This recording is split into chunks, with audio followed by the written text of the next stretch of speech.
Okay, so my two plays were Antigone and then Riot Antigone, and today I'm going to be talking about the character breakdown and comparison of Creon and a little bit of Haman. We're gonna try and get both of them into this one video. Um, First off, just talking about the shows in general. Obviously, Antigone was written in 459 BC, and it's just very traditional, very Greek.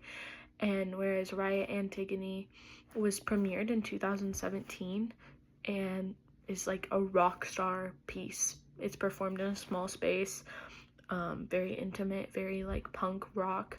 And I'm pretty sure when Antigone was written, this is just not what they assumed it was going to get into. I really do appreciate Riot Antigone because it almost feels like a teaching.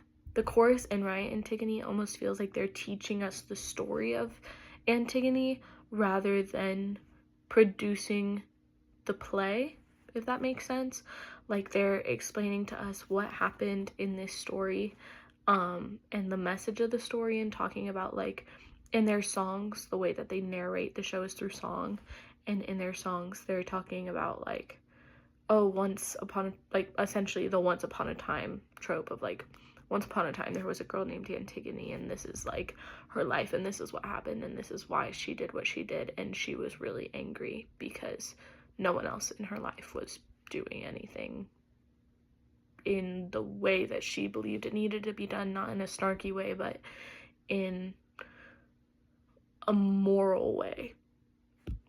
So I find it really interesting just how they chose to tell the story in general. I did have to look up clips to fully process what was happening in the story, just for me reading it and reading the songs and reading the lyrics. I was a little confused, but we got there.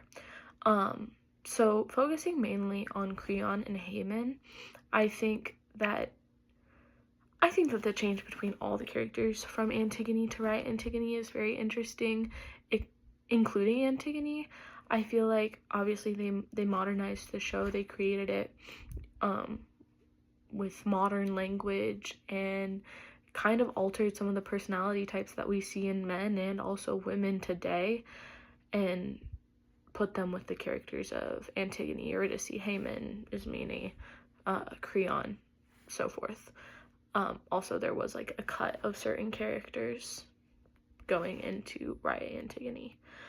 They also use like phones and projection screens and everything like that to really make it more modern.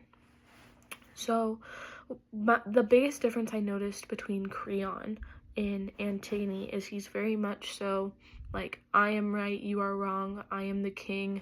I just have no sympathy whatsoever for Antigone and for what she did for her brother, and she deserves to die, and anyone associated with her deserves to die. Talking about her sister Ismene, because he says that like, well, what she did was because of blood, and Ismene is also blood, therefore she had some part in this. Like, I just know she had some part in this, so she should die too. And even when Haman tries to talk to him as his son and be like, hey dad, what if we breathe for a second? He's like, no, I don't care. Like, they die. That's it, point blank. And it's not until the end where we see the prophet come talk to him and be like, hey man, you know, if you essentially do this, if you leave her in that tomb, and then like everyone else, like people in your family are gonna die, and it's gonna be on your hands. And that's when he changes in a selfish way. Whereas in Riot Antigone, we see Creon have almost a compassion for Antigone. It takes a lot longer in Riot Antigone to get to the point where Antigone does go bury her brother, but in that we see, you know, Antigone and Creon talking about how they're mourning and everything, and how he understands that she's mourning, and how she's so, like, he's so sad too for Eteocles, but obviously not talking about Polynesius. And that's what really angers her and starts her, like, trek to go bury and her ideals and everything. And I'll talk about Haman and how Haman plays into that in just a second. But in Riot Antigone, we see Creon have a sort of compassion for her and be like, you are my niece and you are my blood and you are my family. I don't want you to die. If you just tell this one lie, if you tell this lie to the public, if you say that, like, you know, like, you're on my side, if you deny this, then you won't have to die. I don't want to lose you. Your sister doesn't want to lose you. Eurydice doesn't want to lose you. Haman doesn't want to lose you. You know, like, you not denying this, you not telling this lie is selfish, but we also don't want to lose you. And I do think part of it was him trying to manipulate her, but also it's so different from Antigone, where even if she would have denied it, like, I still believe he would have been like, no, you need to die because you went against me, instead of having any compassion for her in the beginning, being like, you're my niece and you should stay alive. Going into Haman, I think Haman's difference in the two shows is crazy, because in Antigone, we see Haman go to his father after Creon says that Antigone should die, right? That the person who buried Polynesius should die. And we see Haman go to his father and say, like, hey, Dad, I am for you. I am your son. I am here to live your legacy and be friends with your friends and enemies with your enemies. And I am loyal and I will do so. But maybe you shouldn't be a ruler that only gets what he wants because people are scared of you. And he tries to reason with him and tries to be like, Dad, this isn't right that you're killing Antigone. She was just doing something to honor her family. Like, wouldn't you do the same to honor your family? Also, hey, we're all family. Like, we need to calm down. And obviously in Antigone, Haman and Antigone are, like, going to get married. And while I think this plays into part of it, and obviously, like, his love for Antigone plays into it, I don't think it's what the whole conversation is about. I think he's genuinely trying to get through to his dad to, like, be a ruler that people like because you are just, and not be a ruler that people like because you are someone that they fear.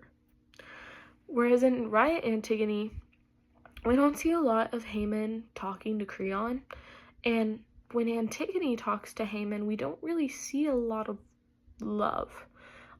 We may hear him say words of love, but it doesn't feel like love.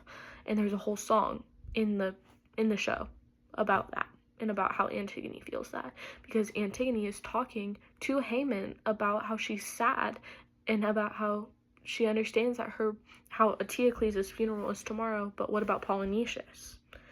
And Haman is literally just like, what, like, no, I'm not going to do that. And I just think the difference between Haman not showing any compassion and love for Antigone in the beginning, in that trial, versus in Riot Antigone, versus in the original Antigone, where immediately he goes to his father and stands up, not necessarily only for her, but for what is right. And we just don't see that. And then we also see in the end of Riot Antigone, when Haman brings Antigone flowers, trying to get her, and even Antigone calls him out on it, trying to get her to deny it and just do what his dad wants. And in the original, we see him follow her to the tomb and kill himself, like, because she died. Whereas in this, we're just seeing him be like, you're so selfish. You're gonna die, and that's so selfish, because what about me? But we just see him trying to practically manipulate her into not getting killed, even though that's what she wants, because she believes that's what's honorable. And she did what she did knowing that she would die, but she did it because it was the right thing. And that is the two comparisons of Creon as well as Haman. And I know I talked a little bit about Antigone in there too, so